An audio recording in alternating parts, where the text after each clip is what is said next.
Matrix. Let's get back to the Matrix right quick with the mind. To set us all in the mind, and basically, the mind would be like a womb. The mind would be a womb, right? And womb is matrix. That's what womb is. The matrix is a womb of experience, where all your realities can come to life, right? That's the magic. Now, the mind is the womb of experience. So, you know, the clear mind,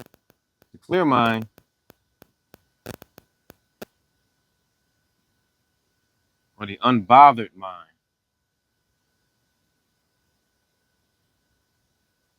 The unbothered mind, right?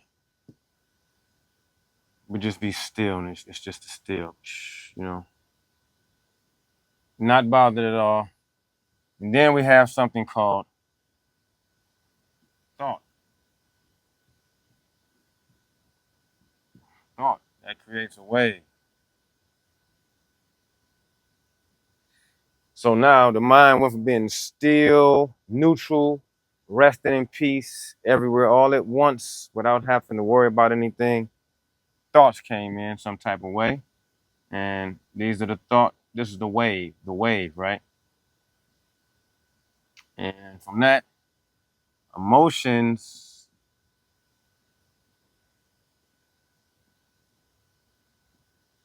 emotions got attached to these thoughts, right? That's a propagating wave. So they got, emotions are charged thoughts. These are thoughts that you put relevance on, like your team winning a gold medal at the Olympics, right? If they don't, then I'm pretty sure it'll be a spiral down in your emotions. If they win, you're going to spiral up. And so that's why we understand that we have to control our emotions. Just as much as we try to control our thoughts, it's better to try to control your emotions, because the thoughts, they run incessantly. I told you, once the thought goes, it keeps going until something stops it, but you don't pay attention to it. So that means to withdraw. So that's why we know thought become thought forms. So that's what thought becomes. It becomes thought forms. Thought forms, which means thoughts make things. There is no material reality. It's all mental. Flows into, from I would say, the fountain of all essence and existence and awareness, the true creator, okay? And then that funnels down into these different mechanisms until we start having reflective thoughts. They say humans are the ones who can reflect on the fact that they're reflecting on thinking. See, that can get you into a myriad of problems if you just keep going down that rabbit hole. It's nonstop, right? You're just spinning your wheels all day. So what you want to do, these thoughts are going to be there. They can be good, they can be bad, they can be virtuous, they can be vicious, they can be what you consider evil, they can be righteous. You're not the thoughts. These thoughts are happening in the mind. Not the clear and the unbothered mind, they're happening in the frantic, distorted mind. Because that self-reflective thought process is a never-ending cycle. It's like this, round and round. You're just chasing your tail, round and round. So to get out of that, people, you can do meditations, breathing exercises, take a walk in the park, listen to some good music. That'll reset you.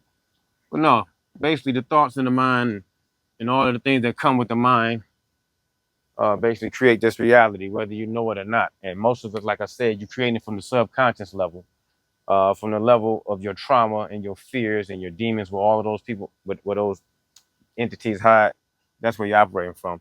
So if you want to stop, if you don't want to stop the wave, you just witness the wave. Just be the straight line, like the pendulum can go like this, it can swing, it can go, and it swings back and forth, right? Well, let's just get it to swing like this. You know what I'm saying? Let's just make him have small swing. It'll be like this. Instead of all the way from one extreme to the next. You know, let's say that's good. So you're going from all the way happy to all the way sad. That can happen a lot of times on your spiritual journey too. When you're waking up, a lot of times that can happen. You feel like, you know, what the hell's going on? And you get back to just being steady. So yeah, that's the mind for the most part. So basically, most people think that they are the mind and the thoughts in the mind, and they react based on, of course, having built up a personality, an ego, you know, your name, your status, your job, your career, uh, your level of success. Start using those, and now that's what fuels more thoughts, more thoughts, more thoughts, more thoughts. And so you're on a runaway train. And then one more thing before we go on to mine, I'm gonna do this one. This is a pretty cool one right here. It's pretty cool. So you know, you got in waves, you know, cymatic, whatever you want to call them. You know, the waves going like this, like this, like this, like this. You know, that's up. Yeah, you know that's down. But that's a propagating wave. That's a wave moving forward like this, right? So that one's propagating. Let's put an arrow right there. That's propagating. It's moving forward. You know, it's gaining traction. I mean, this, like I said, this one thought form could add on and create a whole bunch of thought forms, what they call an egregore thought forms, where it becomes a group thought form to where my God is better than yours. My political affiliation is better than yours. So, you know, the mind basically from being a circle, it turned into a box. Now you boxed in, okay? And that one symbol I had right here. So that's a propagating wave. That's moving forward. That's making progress, you know, whether it's good or bad, it's moving forward. And then this wave here, this is a standing wave. This one is just moving like this.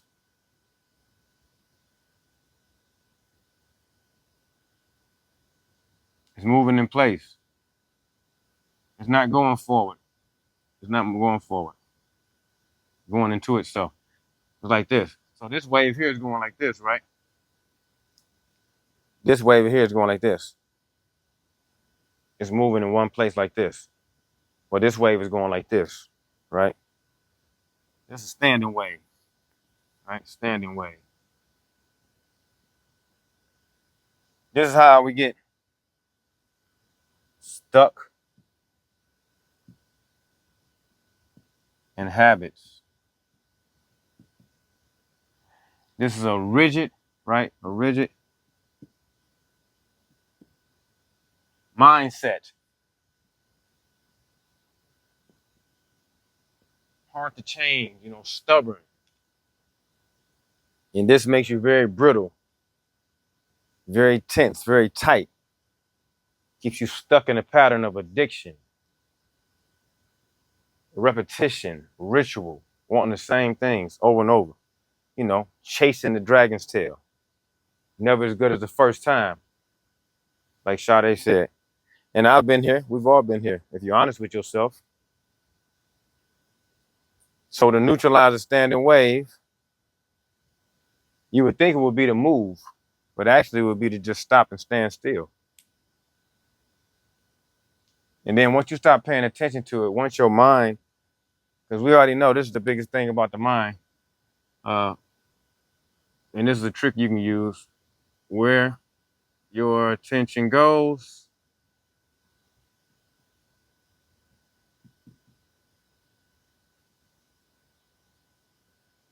your energy flows.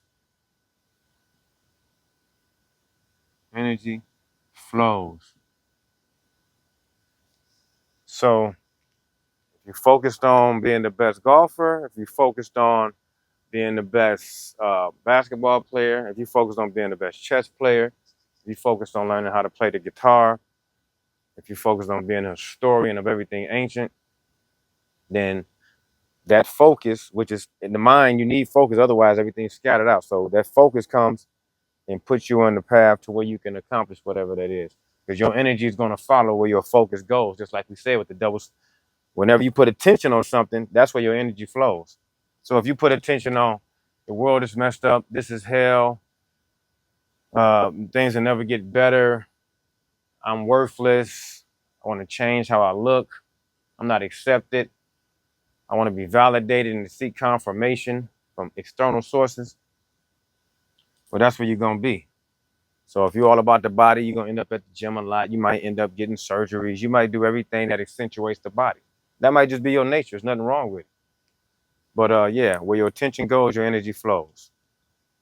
So if my attention is not going, right, to addressing all of these problems and hidden traumas and everything, then I'm never going to solve them. And I'll just keep going about my day. But I'll still be in a standing wave pattern, even though I think I'll be moving forward. So it's best to nip it in the bud. And then once you find out that everything is thought-based, remember, nothing's physical. It's all mental. And before that, it's all spiritual. So just dealing with the mental and the physical, we already know you set the stage in the mental. Meditations, mind, to reality, dreaming. So yeah, when they say you stuck in the matrix, they mean you're stuck in the head, stuck in the mind. Not the true, not the clear mind. The foggy mind. Told you the mind's just a container. It's the womb, like the matrix. What you fill it with is what you fill it with. You get it? And so that's law. That was the first law. Basically, you know, all is mind. We just keep it simple. All is mind.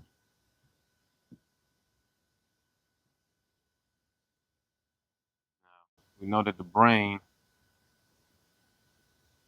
filters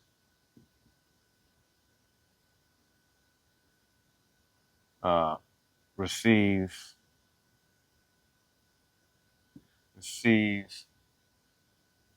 and processes